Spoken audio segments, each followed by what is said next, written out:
चलिए सीधे मुद्दे पर आते हैं।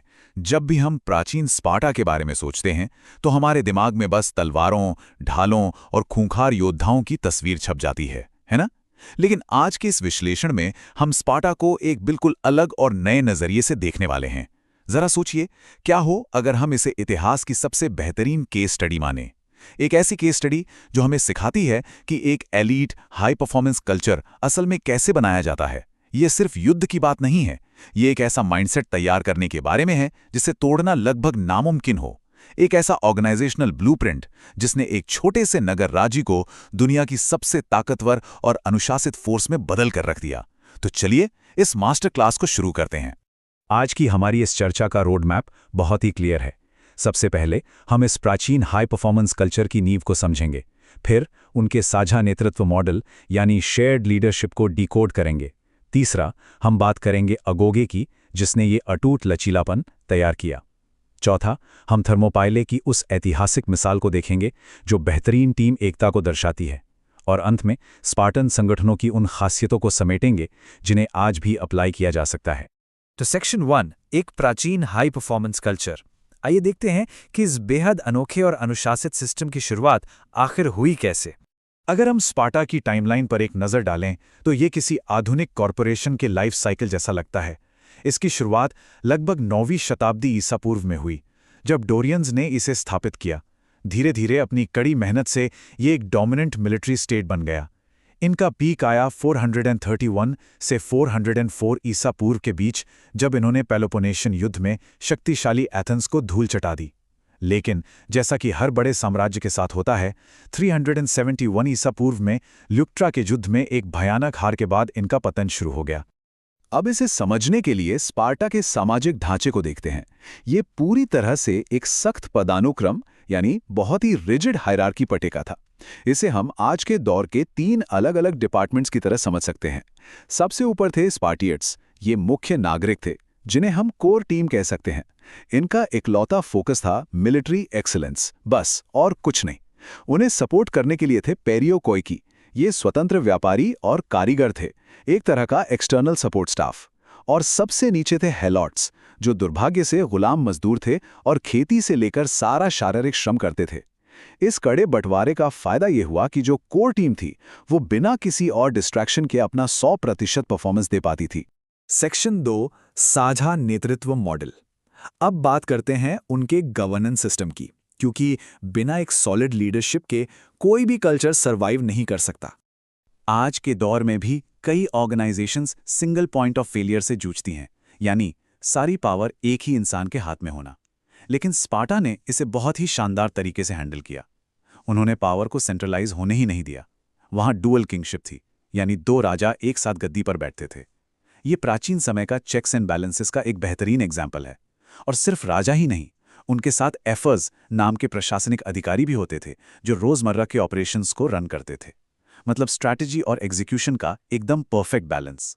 इस गवर्नेंस मॉडल को और भी ज्यादा स्टेबल बनाने के लिए 2 और लेयर्स थीं। पहली जेरूसिया, जो बुजुर्गों की एक परिषद थी, इसे आप आज के बोर्ड ऑफ डायरेक्टर्स की तरह मान सकते हैं। और दूसरी थी अपेला, यानी जनता की सभा। ये एक हाईली स्ट्रक्चर्ड डिस्ट्रीब्यूटेड मॉडल था जिसे लॉन्ग टर्म स्टेबिलिटी बनाए रखने के लिए ही डिजाइन किया गया था। सेक्शन 3, अगोज, अटूट लचीलापन तैयार करना। चलिए अब उस कोर ट्रेनिंग प्रोग्राम की बात करते हैं जिसने इस वर्कफोर्स को इतिहास का सबसे लचीला और अजेय ग्रुप बना दिया। तो ये अगेगोगे आखिर था क्या? सच कहूं तो ये कोई आम स्कूलिंग नहीं थी, ये एक बहुत ही निर्मम state sponsored military education system था। और जरा सोचिए, ये शुरू कब होता था? सिर्फ 7 साल की उम्र में। जी हाँ, इसका इकलौता मकसद था बच्चों के अंदर चरम अनुशासन, बेजोर शारीरिक सहनशक्ति और राज्य के प्रति पूरी वफादारी कूट कूट कर भरना। ये एक ऐसा रेजिलियंस बिल्डिंग मैकेनिज्म था जहां बचपन से ही सर्वाइवल सिखाया जाता था। जब ट्रेनिंग इतनी कड़ी हो तो जाहिर है कि ऐसे लोगों की टीम को हराना लगभग नामुमकिन हो जाता है।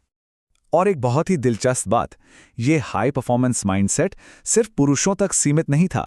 उस दौर में जहां बाकी दुनिया में महिलाओं को शायद ही कोई हक मिलता था, स्पार्टन महिलाओं को संपत्ति के अधिकार प्राप्त थे। वे भी बाकायदा कठोर शारीरिक प्रशिक्षण लेती थीं। स्पार्टा का लॉजिक बड़ा सीधा था। एक फंडामेंटली स्ट्रांग और शक्तिशाली समाज तभी बन सकता है जब उसका हर एक हिस्सा मजबूत हो। ये सच में उनके कल्चर की एक बहुत बड़ी खासियत थी। सेक्शन 4, थर्मोपाइले, बेहतरीन टीम एकता। इस एक्सट्रीम ट्रेनिंग सिस्टम का असली टेस्ट पर्शियन युद्धों के दौरान देखने को मिला। 300 ये सिर्फ एक नंबर नहीं है, ये इतिहास की सबसे एपिक और रोंगटे खड़े कर देने वाली कहानी का प्रतीक है।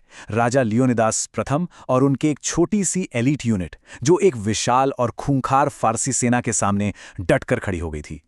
थर्मोपाइले की ये घटना कोई आम लड़ाई नहीं थी। ये सर्वोच्च बहादुरी, बलिदान और पूर्ण टीम संरेखण यानी परफेक्ट टीम अलाइनमेंट का सबसे बड़ा सबूत है।